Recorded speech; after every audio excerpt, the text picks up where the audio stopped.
Bab 5. Dia datang untuk mencari dan menyelamatkan yang hilang. Lukas pasal 15 ayat 4. Yesus telah berkata, "Siapakah di antara kamu yang mempunyai 100 ekor domba, dan jikalau ia kehilangan seekor di antaranya, tidak meninggalkan yang 99 ekor di padang gurun dan pergi mencari yang sesat itu sampai ia menemukannya? Dan kalau ia telah menemukannya, ia meletakkannya di atas bahunya dengan gembira, dan setibanya di rumah ia memanggil sahabat-sahabat dan tetangga-tetangganya serta berkata kepada mereka, 'Bersukacitalah bersama-sama dengan aku, sebab dombaku yang hilang itu telah kutemukan.' Aku berkata kepadamu, demikian juga akan ada sukacita di sorga karena satu orang berdosa yang bertobat, lebih daripada sukacita karena 99 orang benar yang tidak memerlukan pertobatan."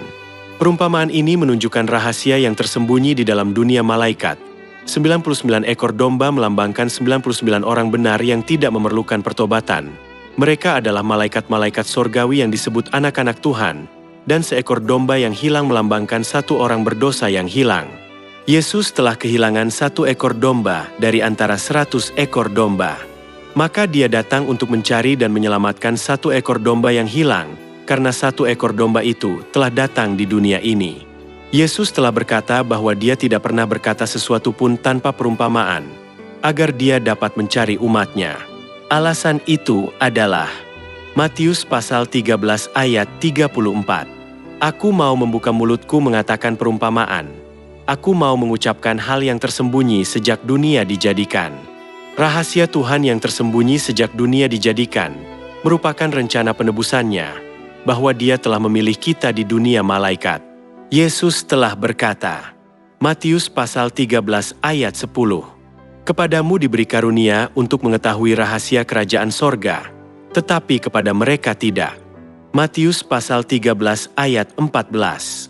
Maka pada mereka genaplah nubuat Yesaya yang berbunyi, "Kamu akan mendengar dan mendengar, namun tidak mengerti.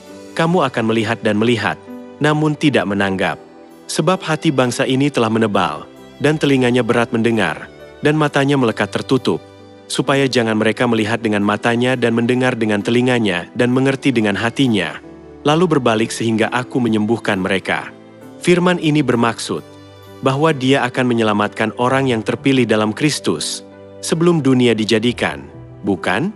Karena itu, 99 orang benar yang tidak memerlukan pertobatan, di Lukas pasal 15 ayat 7, adalah beribu-ribu malaikat di kota sorgawi. Seperti ada tertulis di Ibrani pasal 12 ayat 22 hingga 23.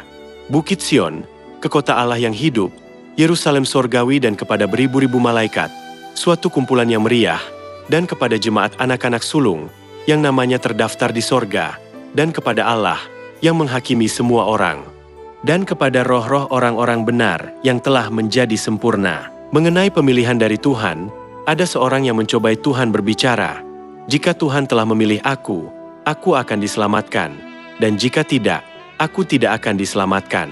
Dan mereka mungkin melalaikan panggilan Tuhan, melakukan dengan sikap sombong di dalam gereja. Kepada mereka Alkitab menasihati, Matius pasal 4 ayat 7, "Janganlah engkau mencobai Tuhan, Allahmu." Tuhan telah memilih kita dari abad ke abad, bukan karena Tuhan memerlukan kita, melainkan karena Tuhan mengasihani kita yang ditakdirkan untuk mati oleh karena dosa yang kecil di dunia malaikat. Ada tertulis, Wahyu pasal 2 ayat 10, "Hendaklah engkau setia sampai mati, dan aku akan mengaruniakan kepadamu mahkota kehidupan." Namun, umat yang terpilih menjadi amat sombong sehingga melawan Tuhan. Akhirnya mereka akan diusir dan tempatnya akan diambil oleh mereka yang berusaha untuk diselamatkan, sekalipun mereka telah ditakdirkan untuk binasa.